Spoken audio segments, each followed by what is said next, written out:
तो बिल्कुल अंदर जो किडनी होती है हमारी, किडनी में जो न्यूरॉन्स होते हैं उनका स्ट्रक्चर है ये। और जिनका क्रिएटिनिन बढ़ा हुआ है, जिनका यूरिक एसिड बढ़ा हुआ है, वो लोग इसका इस्तेमाल कर सकते हैं। जिनका पेशाब में यूरिया बहुत ज़्यादा आ रहा है या ब्लड में यूरिया बहुत ज़्यादा आ रहा है, वो ले सकते हैं।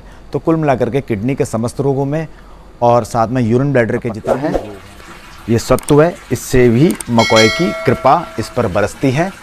और जो मकोए का एक्सट्रैक्ट है वो अर्क में जाकर के ओम गौ। आज हम आपको बताएंगे पूर्ण धनु में मकोए बीज अर्क किस तरीके से बनाया जाता है। पूर्ण धनु में दो तरह के अर्क बनते हैं। एक मकोए अर्क, उसको हम लोग मकोए पंचांग बोलते हैं, लेकिन वैसे आप कैटलॉग में देखेंगे या कहीं भी तो मकोए अर्क के नाम से जाना जाता है। दूसरा है मकोए बीज।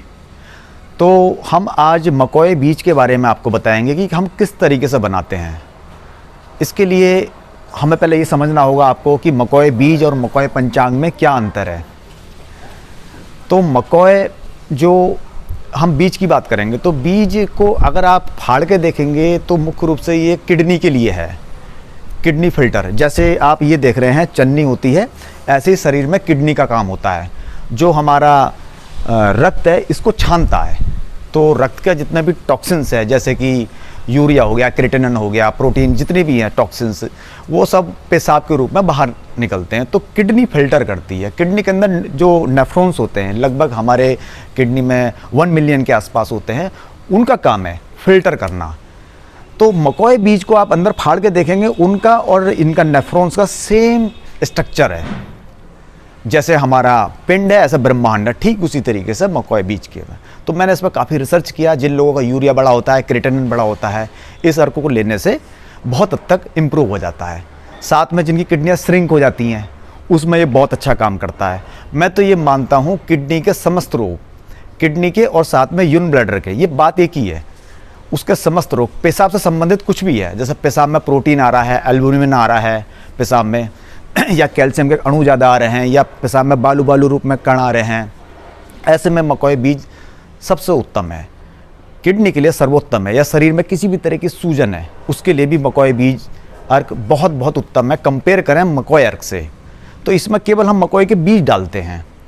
अब बनाते कैसे हैं देखिए, इसको हम मुख्य रूप से आप देखेंगे तो हम लोग 10 लीटर के हांडी में बनाते हैं। ये है, ये गोल गोल घड़ा है। दूसरा हम लोग ये मिट्टी का पात्र है, इसमें भी बनाते हैं। ये देखिए, इसको हमने सीमेंटेड कर रखा मुर्गा जाली से, और इस पे हम लोग गैस पे रखते हैं। तो आज हम बात करेंगे मकोए बीज। हम मुख्य रूप से हम इसमें बनाते हैं कांच का जो बोरोसिल का है, ये 10 लीटर का है। इसमें 10 लीटर गौमूत्र डालेंगे, बद्री नस्ल का। ये गोल होना चाहिए। जो पानी है या लिक्विड है वो हमेशा गोल पात्र में रखा जाता है, इसमें कॉस्मिक हीलिंग आती है। ये देखिए,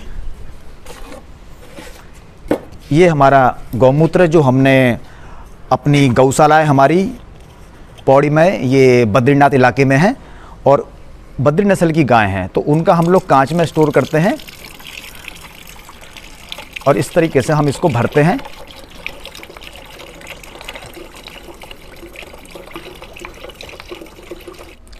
देखिए, इसमें भगवान धन्वंतरी का आह्वान करेंगे। भगवान धन्वंतरी का जो गौमूत्र में विराजमान रहते हैं और लक्ष्मी माता गोबर में, तो उनका हम ध्यान करेंगे और ध्यान करते हुए प्रार्थना करेंगे, और हम हांडी में गौमूत्र को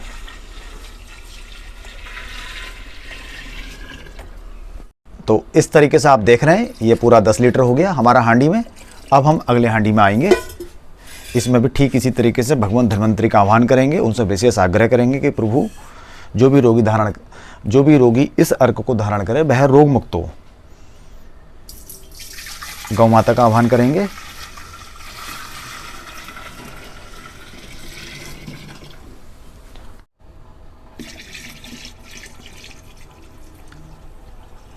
ये पूरा 10 लीटर हो गया है। अब हम अपने तीसरे हांडी में आते हैं। जो भी हम अर्क बनाते हैं बेसिकली कम से कम 3 हांडी में एक साथ रखते हैं। इसमें भी 10 लीटर, इस तरीके से हम इसमें भी 10 लीटर करेंगे। अब इसको हम पावर से चलाएंगे गौमूत्र में क्या है, अमोनिया होता है। हालांकि ये अमोनिया बहुत बहुत मैं कहूँ तो स्वास्थ्य के लिए हितकारी होता है, लेकिन फिर भी हम, क्योंकि तीक्ष्णता बहुत ज़्यादा होती है, हमारी बद्री नस्ल की गाय हैं तो उसमें गौमूत्र में तीक्ष्णता बहुत ज़्यादा होती है, तो हम उस अमोनिया को निकालते हैं मंद मंद आँच पर। इसको हम पावर चलाएँगे इसको, और इस तरीके से 3 घंटे इसका अमोनिया निकलेगा। अब हम चलते हैं मकॉय का जब बीज हम किस तरीके से लेते हैं। तो देखिए हम लोग यहाँ पर आ गए हैं। आप इधर खेत देखिए, और खेत के किनारे ये मकॉय के पेड़ हैं। ये हम इसी तरीके से पूर्ण धनों में जितना भी मकॉय बीज बनाते हैं, इसी तरीके से ये खेतों के किनारे पाए जाते हैं, जहाँ किसी तरह का यूरिया या खाद भी नहीं पड़ा होता है। ये देखिए, ये है मकॉय, ये मकॉय का बीज है। और देखिए ये इसका पत्ता है, सब पत्ता देखिए, इसकी जो आकृति है बिल्कुल हमारे यूरिन ब्लैडर की तरह होती है। और आप इसको देखेंगे बीज को, तो इसको अंदर से देखिए, हम जब हम फाड़ते हैं तो बिल्कुल अंदर जो किडनी होती है हमारी, किडनी में जो न्यूरॉन्स होते हैं उनका स्ट्रक्चर है ये देखिए। ये मैं इसकी बात करूँ तो जैसे मेडुला भी ऐसी होता है, न्यूरॉन्स भी ऐसे होता है। इसी के अंदर जो खराब रक्त है वो जाता है और फिल्टर होकर के वो अच्छे रक्त में कन्वर्ट होता है, और जो कचरा होता है वो पेशाब के रूप में बाहर निकलता है। तो हम इस तरीके से तोड़ते हैं। सबसे पहले इनसे आह्वान करते हैं, हाथ जोड़ते हैं मकॉय वृक्ष के, और इनसे आह्वान करते हैं कि प्रभु, हे वृक्ष, हे मकॉय वृक्ष, जो भी रोगी आपको धारण करे, आप उस पर कृपा करें, वह रोग मुक्त हो। तो इस तरीके से हम लोग तोड़ते हैं। 10 लीटर जो बद्री नस्ल की गौमूत्र है उसमें हम लोग 5 लीटर अर्क निकालते हैं, और 1 किलो ये मकॉय के ताजी बीज तोड़ करके डालते हैं। इस तरीके से बैठ करके हम तोड़ते हैं इनको।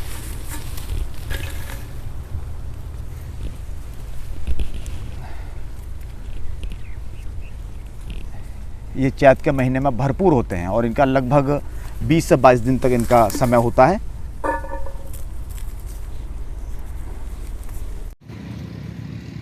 एक एक पेड़ में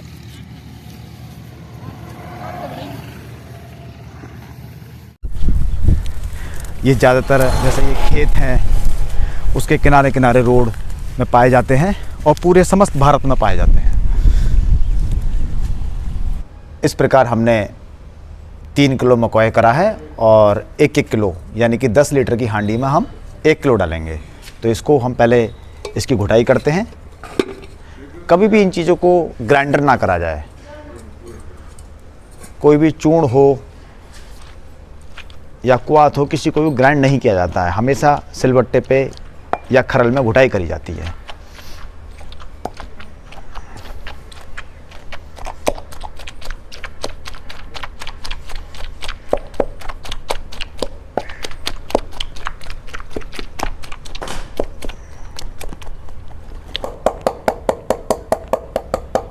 इस प्रकार ये लकड़ी का गट्टा और पत्थर के खरल से हमने इसका रस बनाया है।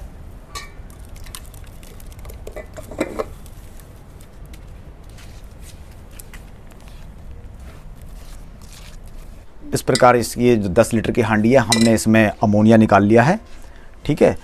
और अब हम इसमें मकॉय बीज का जो रस है ताजी, वो एकदम डालेंगे। अर्क का जो विधान है वो ताजी का ही है। केवल जो जड़ें होती हैं उनको भी अर्क में जो विधान है वो ताज़ी जड़ों का है, लेकिन कुछ ऐसे पेड़ होते हैं जिसमें कि जैसे कि बड़ का पेड़ हो गया, पीपल का हो गया, तो उनकी जड़ें सूखी का विधान है।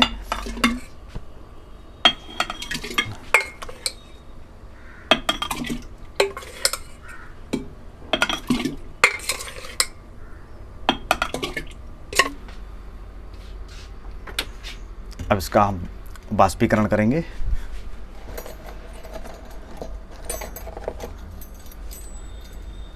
जो कंडेंसर है वो भी इस राउंड शेप में होना चाहिए, इस राउंड शेप में, लंबत में नहीं होना चाहिए।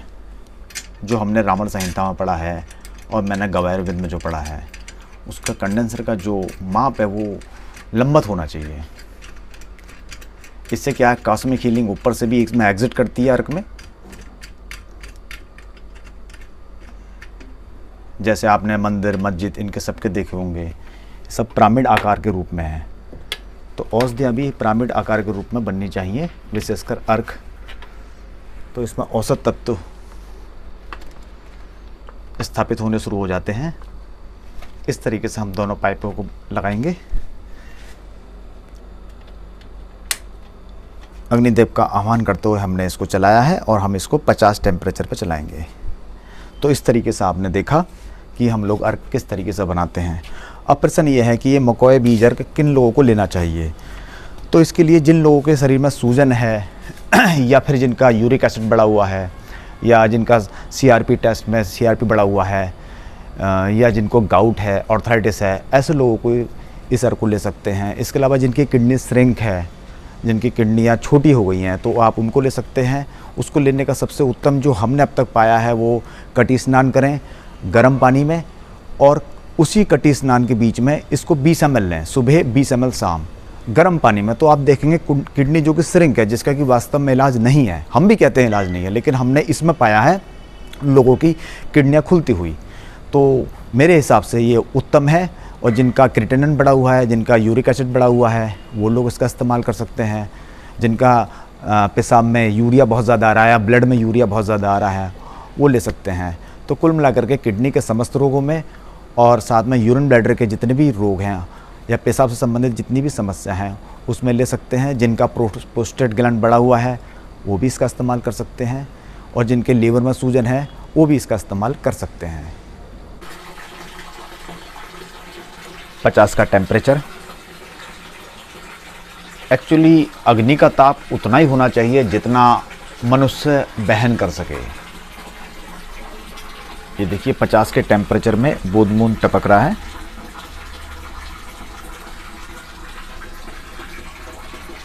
इसी प्रकार दूसरी हांडी में भी ये मकोए का पत्ता है, ये सत्तू है, इससे भी मकोए की कृपा इस पर बरसती है। और जो मकोए का एक्सट्रैक्ट है वो अर्क में जाकर के मिलता है। जैसे गंगा के किनारे आपने देखे होंगे सैकड़ों जड़ी बूटियाँ होती हैं, तो उसका भी एक्सट्रैक्ट पानी में आता है, इसीलिए वो पानी अमृत है। ये देखिए इसमें मकोए का एक्सट्रैक्ट है। और टेम्परेचर इन सभी का हमने जो कर रखा है वो 50 का टेम्परेचर कर रखा है, जो अग्नि का ताप है। यानी कि जितना हम वहन कर सकते हैं ताप को, उतना ही ये पेड़ पौधे वहन कर पाते हैं।